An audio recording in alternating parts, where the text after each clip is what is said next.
하나님 말씀 베드로전서 4장 1절에서 11절까지 말씀 교독합니다. 오늘은 10월 12일 금요일 아침입니다. 10월 12일자 본문 베드로전서 4장 1절에서 11절까지 말씀 교독합니다. 신약성경 381쪽입니다.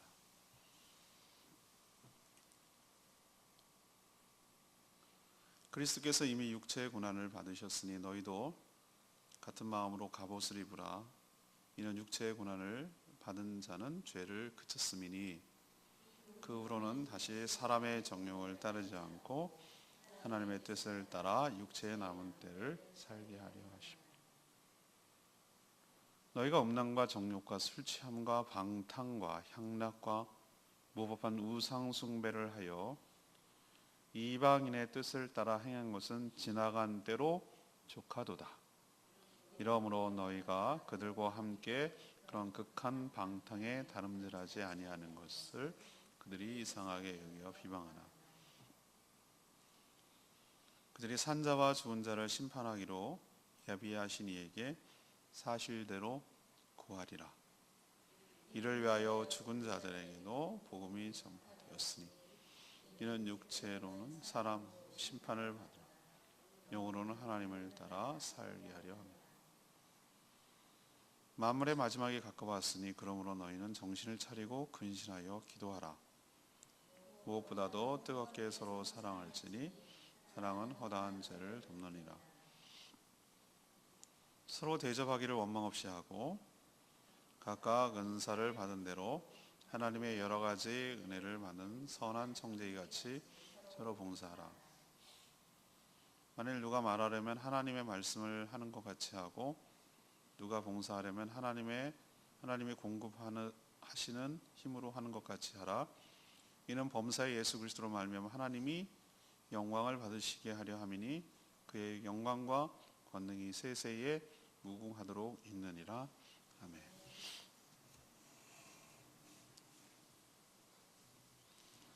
베드로 사도는 예수님이 이미 고난을 받으셨으니 성도들도 같은 마음으로 무장할 것을 권합니다. 죄의 권세에서 해방시키시니 정욕이 아닌 하나님의 뜻대로 살라고 권하죠. 사람들이 전처럼 방탕한 삶을 살지 않는다고 이상하게 여겨서 비방하더라도 하나님의 심판을 의식하고 경건하게 살라고 당부합니다. 마지막 때는 근신해서 서로 사랑하며 또 섬기라고도 당부하고 있습니다. 오늘 이 본문 그리고 내일 본문이 주일 설교 본문이기도 한데 오늘 질문이 이겁니다. 성도는 말세에 어떻게 살아야 합니까? 성도는 말세에 어떻게 살아야 합니까? 이것이 오늘의 질문입니다.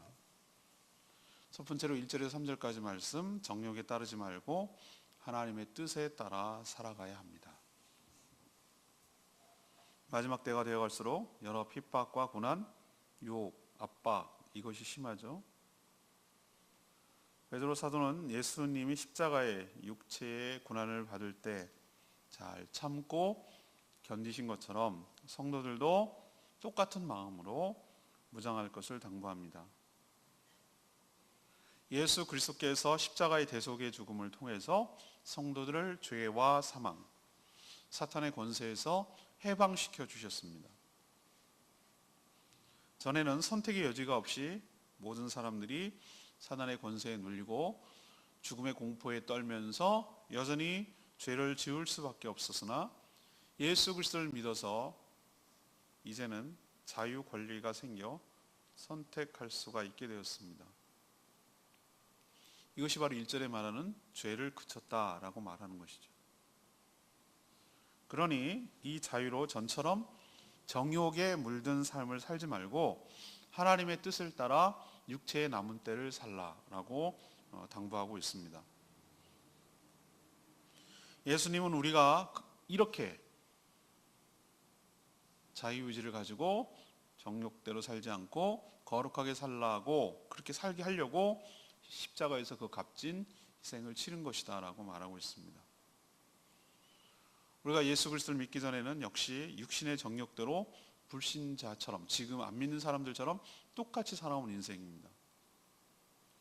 그러나 이제 오늘 3절에 있는 표현대로 그렇게 행한 것은 예수 믿기 전 과거로 족하다, 충분하다, 더 이상 그렇게 살아서는 안 된다라고 말하는 것이죠. 이제는 그것을 끝내고 새롭게 거룩하게 그 자유로 살라고 권면하고 있는 것이죠. 이것이 바로 예수께서 우리를 위하여 십자가에 달리신 그 은혜와 사랑, 우리를 구원하신 것에 대한 제대로 된 반응이고 또 보답이기도 하고 기대에 부응하는 것이기도 합니다. 그러니 우리도 말세에 안 믿을 때처럼 똑같이 살지 말고 하나님의 뜻에 따라 거룩하고 정결하게 살아가는 저와 여러분 되기를 소망합니다. 두 번째 얘기는 4절에서 6절까지 말씀입니다. 하나님의 심판을 의식하고 경건하게 살라고 권합니다. 성도 역시 예수 그리스도를 믿어 영접하기 전까지는 세상 사람들과 다를 바 없이 똑같이 극한 방탕이라고 오늘 표현하고 있는데, 극한 방탕 속에서 살았습니다.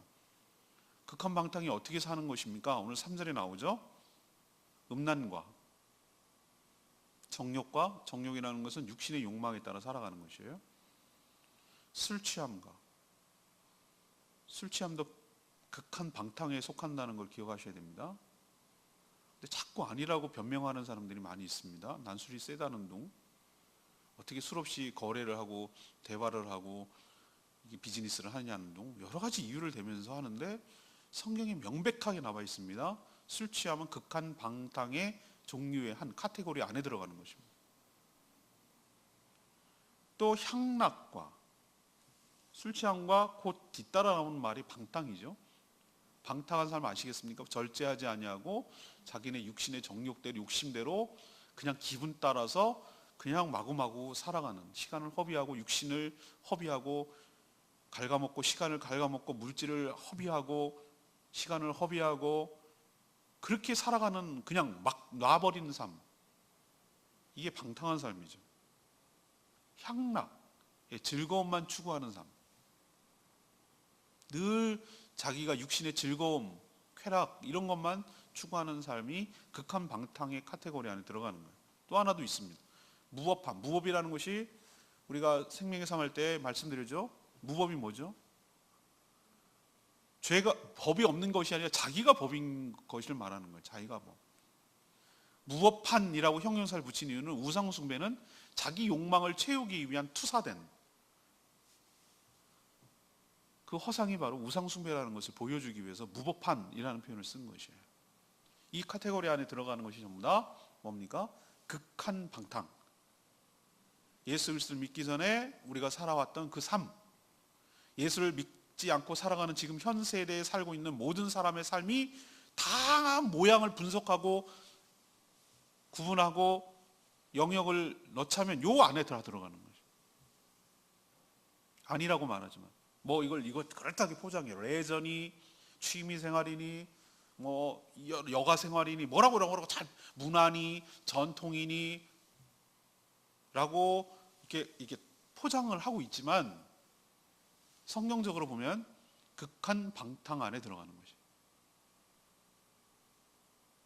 그러나 이제 거듭나서 성령 안에서 역사하면서 서서히 그런 삶을 이제 청산할 수 있게 되었다는 거죠. 자유권이 생겨서.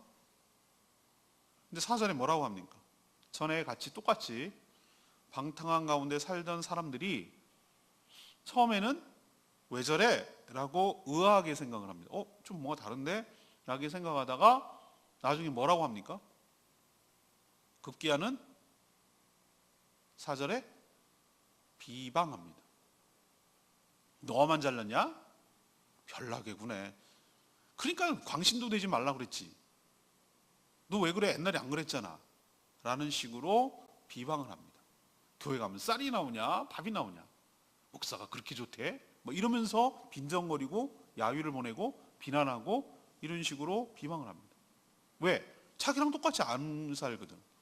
자기랑 옛날에는 같이 야 누구야 나와 그러면 술이 너를 부른다 그러면 알았어 나갈게 그러고 막 퇴근했는데 불구하고 잠자리에 들으려고 그러다가도 술인 입고 있고 막 술이 나를 부른다고 그렇게 살아봤잖아요.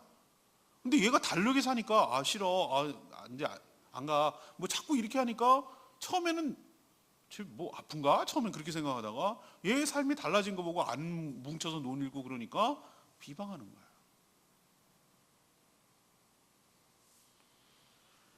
여기에 부담을 느껴가지고 그래, 아휴, 인생 뭐 있냐, 누가 나랑 놀아주냐, 뭐 이러면서 옛날 방탕한 삶으로 돌아가서는 안 된다라고 말하는 거예요. 허랑방탕한 삶을 이제는 어울려서 살면 안 된다. 그런 식으로 인생을 살면 안 된다라고 오늘 얘기하는 거예요. 왜? 하나님께서 오늘 5절에 뭐라고 그랬어요?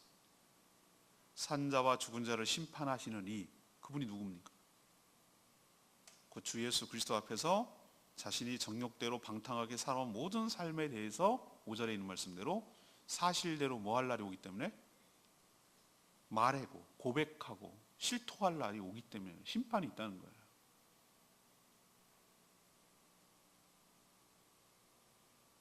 요즘은 하도 CCTV가 발달돼 있어 제가 말씀드렸죠.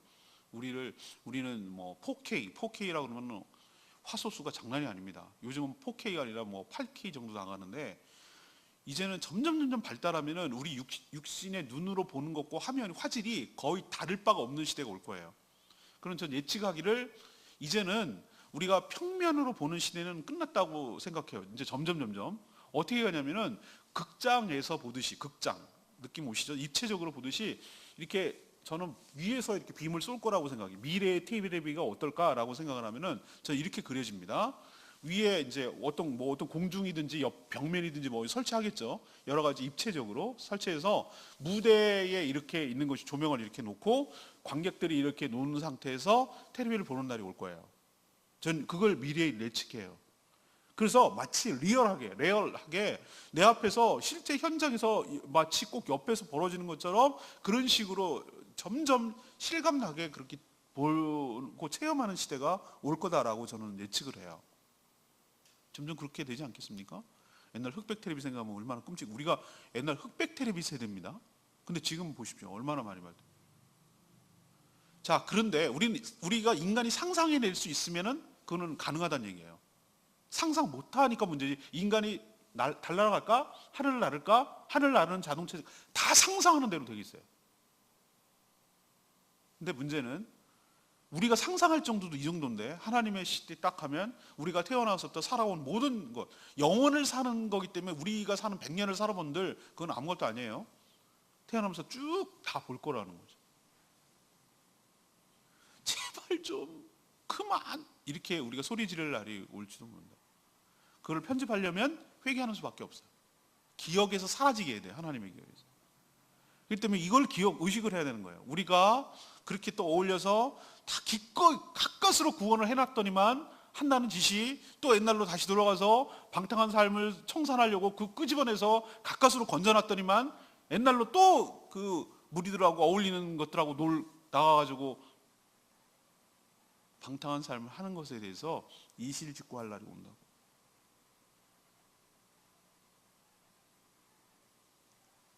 그러니 세상의 여러 유혹, 우리를 찾아온 여러 유혹에 차단하고, 적극적으로 차단하고 끊어내고, 오직 하나님의 뜻이 무엇인지를 깨달아 하나님을 따라 살아가는 자가 성도임을 기억하고 경건하게 살아가는 저와 여러분 되기를 소망합니다.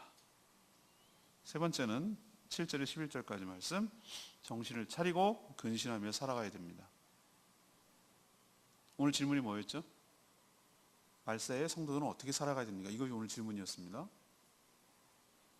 오늘 7절에 뭐라고 표현하고 있죠? 만물의 마지막이 가까웠으니. 이건 재림에 의한 세상의 종말도 뜻하고 동시에 개인적으로 보면 개인의 죽음도 뜻합니다. 말세가 점점 가까웠다는 징조가 여러 가지 나타나고 우리는 언제 죽을지 모릅니다. 베드로 사도는 이런 시대에 살면서 정신을 차리고 근신하여 깨어 살라고 당부합니다. 그럼 어떻게 하면 정신을 차리고 근신하여 깨어 사는 겁니까? 먼저 기도하는 삶입니다. 기도하면 하나님의 뜻을 분별하게 되고 자기 고집을 꺾게 되고 순종하게 되는 것이죠. 그래서 11월 1일부터 다니엘 기도를 하는데 우리가 그동안 정말 이렇게 하면 안 되는데, 평상시에 기도를 잘했어야 되는데, 이렇게라도 단기간 집중해가지고 우리가 좀 기도 생활을 다시 한번 추스려서, 오늘 마지막 때가 다가왔는데 정신 차리고 근신하고 살라고 오늘 베드로 사도를 통해서 우리에게 얘기하고 있는데, 그동안 세상에 취하고 나태하고 방만하고 끊어내지 못하고 나를 갖다가 우선순위에 따라서 삶을 정리하지 못하고 여기 끼우 저기 끼우 저기 끼우 하면서 그냥 시간을 허송세월하고 나의 삶을 좀 먹고 있고, 또 올해도 하나 한 것 없이 지나가고, 이런 식으로 살다가 내 인생 끝날 것 알면서도 또 반복되는 이 삶을 청산하기 위해서는, 정신 차리고 근신하기 위해서는 우리가 기도를 결단하고 말씀 앞으로 나와서 기도의 양을, 분량을 채워야 될 때가 온 것이죠. 기도하지 않으면 분별력이 떨어지게 돼 있어요. 저도 그렇게 느껴져요. 기도하면 하나님께서 항상 우리 기도보다 더 좋은 걸 주세요. 근데 기도하면 항상 예기치 못한 일이 벌어지는 것이죠. 그래서 기도를 안 할 수가 없는 거예요. 얼마나 불안감이 엄습해 오는지 몰라요, 저도. 어떨 때는 막 그 두려움, 염려, 걱정 뭐 이런 것들이 확 몰려올 때가 있어요. 그럴 때마다 하나님을 붙드는 것이죠. 하나님의 약속을 붙드는 것이죠. 하나님을 신뢰하는 것이죠. 하나님 바라보는 것이죠. 야, 네가 걱정하고 염려한다고 해서 그대로 되느냐? 하나님께 다 책임져 주고 은혜로 채워졌잖냐? 왜 이렇게 불안해하냐? 왜 이렇게 두려워하냐? 나보고 자꾸 하나님께서 얘기를 해주시는 것 같아요. 그렇지, 그렇지. 하나님이 그렇게 해오셨지. 그게 내가 믿고 있는 하나님이지. 라고 또 다시 다잡고 이렇게 해서 하루하루 살아가는 것이지. 아유, 안 그러면은 그 막 확 몰려오는 그 공허함과 불안함과 두려움이 걷잡을 수가 없어요. 그래서 우리는 마지막 때 만물이 가까웠을 때 정신을 차리고 근신하여 깨어 뭐 해야 된다? 기도해야 되는 것이죠. 그리고 기도하지 않으면 내 자존심이 그 얼마나 중요한지, 내 자아가 얼마나 중요한지, 내 감정이 얼마나 중요한지, 나를 건드려? 날 기분 나쁘게? 내 자존심을 상하게 해? 이렇게 돼가지고 보복하고 싶고 꽁하고 다시 한번 되갚아주고 싶고 두고 보자 이런 식으로 앙심을 품고 이런 것들이 안 내려진단 말이죠. 기도하게 되면은, 야, 하나님이 저한테 그러시는 거예요. 난 너한테 더했어. 넌 나한테 더한 인간이야. 그런데도 내가 너를 참고 기다리고 용서하고 그랬잖냐. 너도 풀어라. 너도 놔. 손 놔. 그리고 마음 꿍하지 마. 풀어. 저주하지 말고 욕하지 말고 미워하지 마라. 내려놔라.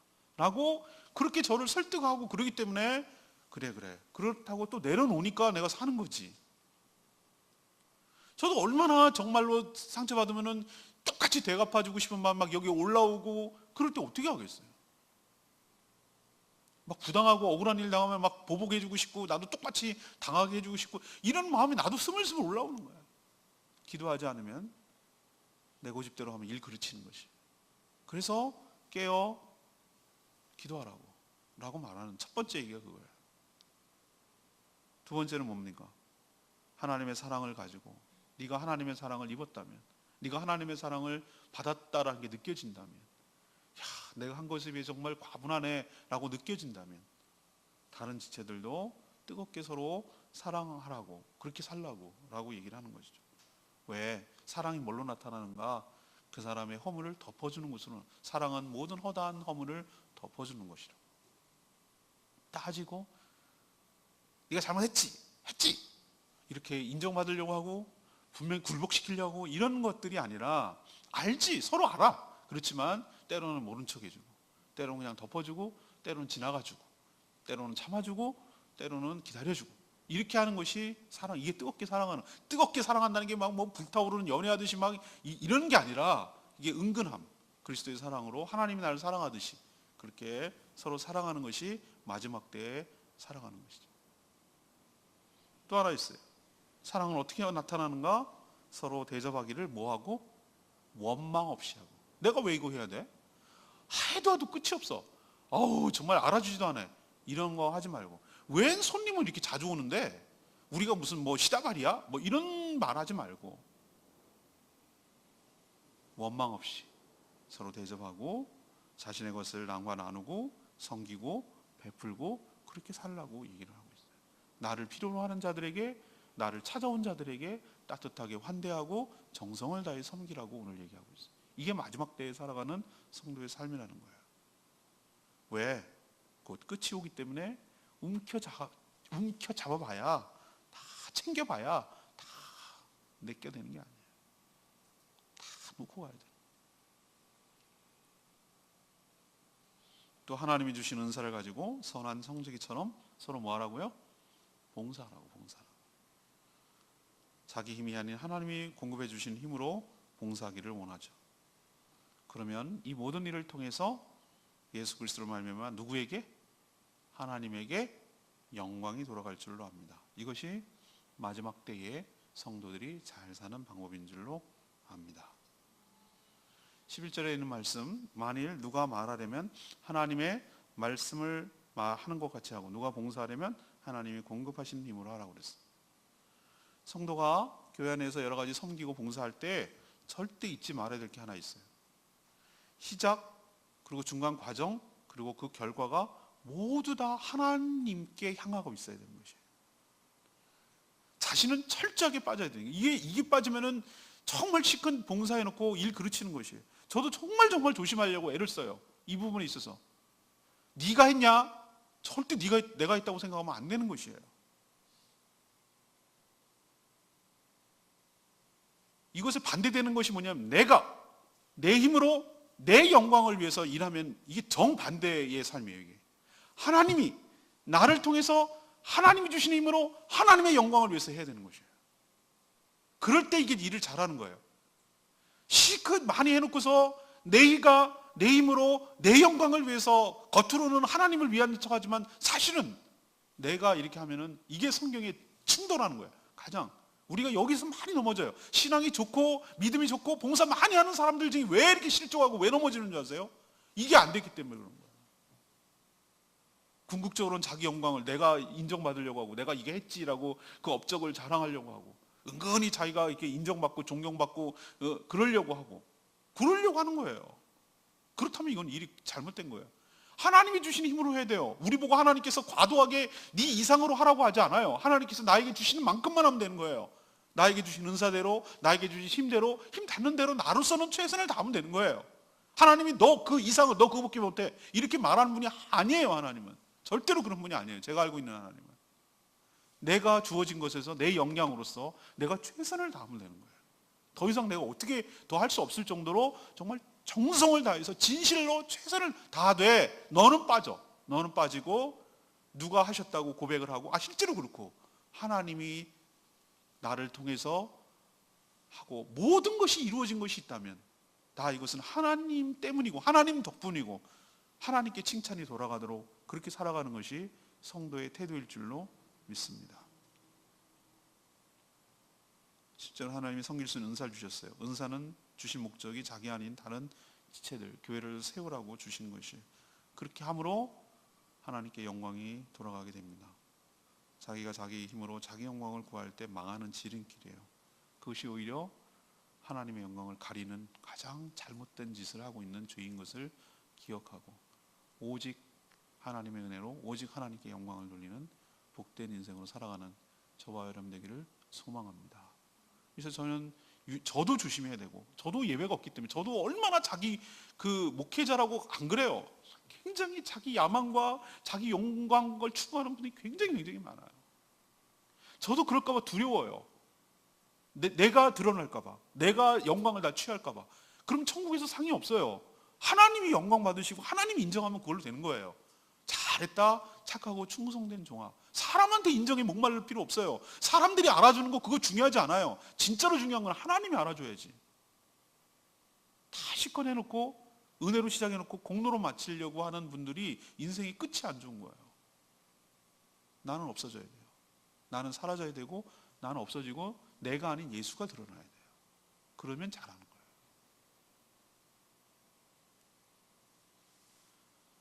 오늘 성도는 말세에 어떻게 살아가야 되는가, 이것이 이제 주일 설교랑 겹쳐져요, 이 부분이. 그래서 내일 토요일 날 본문까지 합쳐서 이렇게 얘기를 하는데, 오늘 들어도 또 한 번 들어도 돼요. 첫 번째는 뭐에 따르지 말고 정욕, 안 믿었을 때 살아가던 방탕한 삶을 정욕으로 표현했어요. 방탕한 삶을 청산하고 이제는 하나님의 뜻에 따라 사는 저와 여러분 되기를 소망합니다. 지나간 거로 족하다고. 옛날에 그 못된 짓 하고 그렇게 안 믿을 때 방탕하고 이기적이고 자기 욕망에 충실하고 자기밖에 모르는 삶은 지나간 걸로 족하다고. 십자가에 못 박아 죽이라고요. 나는 이미 예수 그리스도와 함께 십자가에 못 박혀 죽었다 이게. 갈라디아서 2장 20절 말씀 얼마나 중요한 말씀. 너는 십자가에 못 박고 죽어. 넌 너가 옛날에 네가 아니야. 네가 사는 것은 네 안에 누구로 사는 거라고? 네 안에 있는 하나님이 은혜로 사는, 하나님이 사시는 것이다. 이 얘기는 뭐냐면 네가 아니라 너가 아니라 네 안에 하나님이 너의 삶을 주도해 가는 거라고. 하나님이 너의 주인이라고. 그러면 내가 없어지는 거 아니에요. 그렇게 살아갈 때 가장 나다워지는 것이에요. 그러면 난 껍데기야? 내 안에 예수님이 살면 나는 없어지는 건 그게 아니라 내가 예수님에 온전히 순종하게 살 때 가장 나다워진다. 그런 이걸 명심하고 죽은 자는 말이 없고 죽은 시체는 찔러도 버려도 태워도 아무 말 없어요. 자아가 죽고 나는 죽었고 십자가 이미 죽었고 늘 죽었음을 인식해야 돼. 매일매일 십자가에서 죽노라라고 말하는 사도 바울의 고백이 뭔지 알아야 돼. 나는 매일매일 십자가에서 죽어야 되는 것이. 나는 죽었고 죽었는지 살았는지 어떻게 보면 찔러보고 이렇게 흔들어 보면 알아. 죽었니 살았니 여우야 뭐하니 죽었니 살았니. 이거 보면 자존심을 건드려 보면 살았는지 죽었는지 아는 거예요. 죽은 자는 말이 없어요. 죽은 자는 말이 없어요. 우리는 매일매일 십자가에 죽어야 될 줄로 믿습니다. 그래야 방탕한 삶을 살잖아요. 옛날에 나는 끝났어. 이제 죽었어. 그런 나는 없어. 전에 내 친구들이 자꾸 불러내면 술 친구들이 날 불러내고 놀던 친구들 불러내면 미안해. 나는 옛날에 내가 아니야. 라고 말해줘야 돼요. 두 번째는 뭡니까? 하나님의 심판을 의식하며 경건하게 살아야 될 줄로 믿습니다. 우리가 살아온 모든 것들을 이실직고할 날이 그 앞에서 온다는 거예요. 온다는 거. 이건 안 믿는 사람 아니 그 얘기 아니에요. 여기 있는 거는 믿는 사람이건 안 믿는 사람이건 하나님 앞에 설 날이 온다고. 하나 차이점은 천국에 가느냐 지옥에 가느냐의 문제인데 천국에 갈지라도 우리가 살아온 것에 대해서 얘기를 해야 된다고. 그러면 그 편집하는 방법은 딱 한 가지밖에 없어요. 하나님의 기억 속에 사라지게 하는 방법은 회개해야 돼. 얼른 그 죄가 생각나거나 그 죄를 즉각 회개해야 돼. 우리도 잊어버리니까. 즉각 회개하고 고치고 보상할 거 보상하고 고쳐놓고 제자리 갖다 놓고 제자리 갖다 놓고 빨리 청산을 해야 돼요. 그러지 않으면 그거 남아있는 거예요. 끔찍해요. 우리 블랙박스 CCTV 다 남겨있듯이 요즘 이런 우리 세상도 이런데 하나님 세계는 말할 것도 없어요. 더 생생하게 남아있는 거라고. 우리 눈으로 보듯이 우리 눈 이상으로 보듯이 아주 생생하게 남아있어요. 리얼하게. 그러니까 빨리 청산하셔야 돼요. 은혜를 입어야 돼요. 세 번째는 뭡니까? 정신을 차리고 근신하면서 살아야 됩니다. 그러기 위해서 깨어 기도하고 서로 주님의 이름으로 봉사하고 섬기며 그렇게 사는 인생으로 살아야지. 우리 인생이 그렇게 길지가 않아요. 이렇게 서로 사랑하며 뜨겁게 사랑하며 서로 섬기며 정말 봉사하며 살기에도 부족한 인생이에요. 그 허튼 짓 할 틈이 없어요. 시간이 없어요. 그렇게 우리 인생이 벌써 1년이 다 지나가잖아요. 올해 작년에 그 크리스마스 케이크 나눠주고 말이지 연말 연식 송구영신 예배 드리고 성찬식 하고 난 아직도 생생해요. 그렇잖아요. 김장했고 귤 따러 간 게 엊그제 같아요. 이제 귤 따러 갈 일이 얼마 안 남았어요. 이런 식으로 가다 보면은 세월 기네. 뭘 길어. 이렇게 한 10대번만 하면 죽는 거예요. 그렇게 생각한다면 두렵고 떨리는 마음으로 한순간이 너무 귀해. 허투루 보낼 수가 없어요. 그러니까 정신 차리고 근신하면서 깨어서 살아가는 저와 여러분 되기를 소망합니다. 그래서 11월 1일 날 그때까지 갈 것도 지금부터도 계속 그렇게 살아야 되지만 다니엘 기도를 하면서 우리가 좀 더 말씀과 기도에 집중하고 자신을 쳐서 깨어 기도하고 하나님께로 더 가까이 나가고 내가 십자가에 매일매일 죽는 과정을 우리가 거쳐가야 될 때가 오지 않나. 연말이 다가가기 전에 자신을 치는 작업을 계속 끊임없이 해가는 저와 여러분 되기를 소망합니다. 오늘 말씀 붙들고 기도하기 전에 우리 아까 불렀던 689장 찬양지 부르고 기도하겠습니다.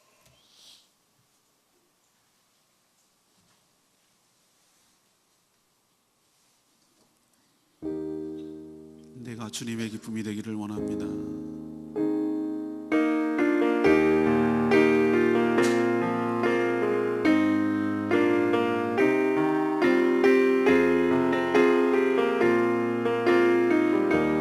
나 주님의 기쁨 되기 원하네. 나 주님의 기쁨 되기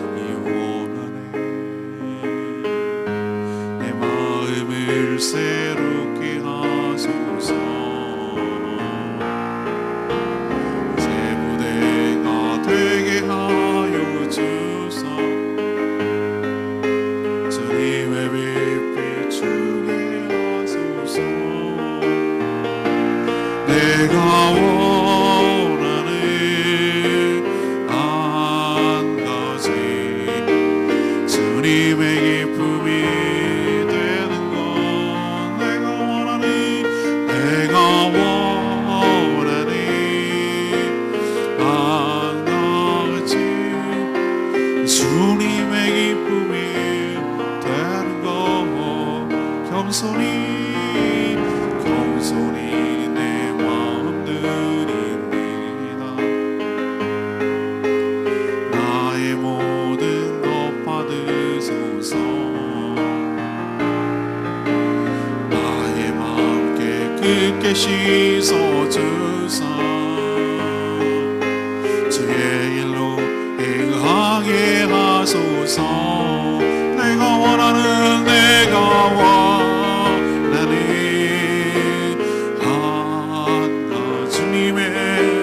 주님의 기쁨이 되는 것.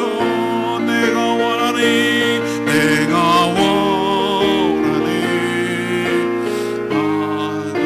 가지 주님의 기쁨이 되는 것. 내가 원하는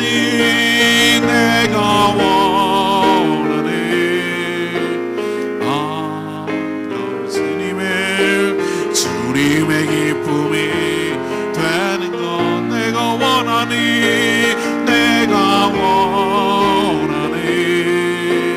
한 가지 주님의 기쁨이 되는 것. 정신줄 놓고 하루하루 살다 보면은 후딱 갑니다. 이렇게 인생은 짧아요, 생각보다. 그래서 오늘 베드로 사도가 정신을 차리고 마지막 때가 가까웠으니 근신하면서 깨어서 주님의 자녀답게 살라고 촉구하고 있는 말이 허튼 말이 아니에요. 우리가 넋놓고 있으면 나를 가만두지 않아요. 세상의 물살이 정신없이 역풍을 맞으며 연어가 거꾸로 올라가듯이 끊임없이 노력하지 않으면 물살이 가만두질 않아요. 저기다 갔다가 처박아 놓을 겁니다. 정신을 차리고 우리는 시대에 따라가는 사람들이 아니라 세상을 따라가는 사람이라 세상을 거슬러 올라가는 사람임을 기억하고 하나님 앞에 정말로 설 것을 기억하고 두렵고 떨리는 마음으로 근신하며 깨어 살아가는 저와 여러분에게 해달라고 하나님께 간절히 기도하며 나가겠습니다. 주의 아버지, 나 주님의 은혜를 원하네. 내 마음을 새롭게 새 무대가 되게 하여 주사. 주님의 빛 비추게 하소서. 내가 원하는 한 가지 주님의 기쁨이 되는 것. 내가 원하는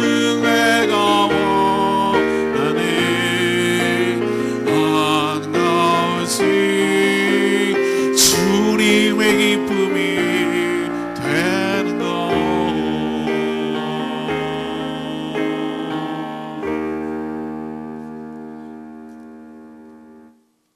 하나님, 정말 저희가 아직 막대에 살고 있음을 실감합니다. 우리의 육신의 날이 그렇게 길지 않음을 고백합니다. 언제 하나님이 데려가실지 모르는 그런 삶을 살고 있습니다. 그러니 예수 그리스도를 믿기 전처럼 육신의 정욕대로 방탕한 삶 살지 않고 청산하게 하여 주시옵소서. 십자가에서 죽기까지 희생하며 우리에게 죄의 권세에서 해방시켜 주셨는데 그 되찾은 자유로 전에 살던 것처럼 허랑방탕하며 악한 삶에 자신을 내어 맡기지 않게 하여 주시옵소서. 어떤 고난과 유혹이 압박이 찾아와도 넘어가지 않게 하여 주시옵시고 마지막 때에 하나님 앞에 서서 심판대 앞에 서서 우리의 삶을 이 시를 직구할 날이 반드시 오는 것을 기억하고 의식하고 두렵고 떨리는 마음으로 살게 하여 주시옵소서. 정신을 차리고 근신하며 기도하며 사랑하며 대접하며 받은 은사로 서로 봉사하며 살게 하여 주시고, 저희들의 삶을 통하여 오직 내가 드러나는 것이 아니라 내 영광을 취하는 것이 아니라 오직 하나님께만 영광이 드러나고 영광 돌리게 하여 주시옵소서. 오늘도 하나님, 우리의 두려움과 연약함, 우리의 허물과 죄악을 내어놓으며 하나님께 기도하오니 우리의 허물과 죄악을 용서하여 주시옵시고, 우리의 간구하는 소리를 들어주시옵시고, 우리의 염려 주님께서 가져가 주시고, 두려움 가져가 주시고, 주님과 동행하는 복된 하루 되게 하시고, 말씀을 통하여 하나님을 바라보고 다시 믿음으로 회복하고 믿음으로 살아가는 저희들 되게 하여 주시옵소서. 오늘도 모일 모든 목장들마다 축복하시고 은혜로 채워주시며, 어린이들에게 전도할 때 은혜로 복음을 전하게 하시고, 또 저희 교회 공사 끝까지 깔끔하게 잘 마무리되게 하여 주시옵소서. 주님께 모든 것 맡겼고 예수 그리스도의 이름으로 축복하며 기도합니다. 아멘. 오늘 하루도 주님의 은혜 가운데 살아가는 복된 하루 되기를 축복합니다. 기도하겠습니다.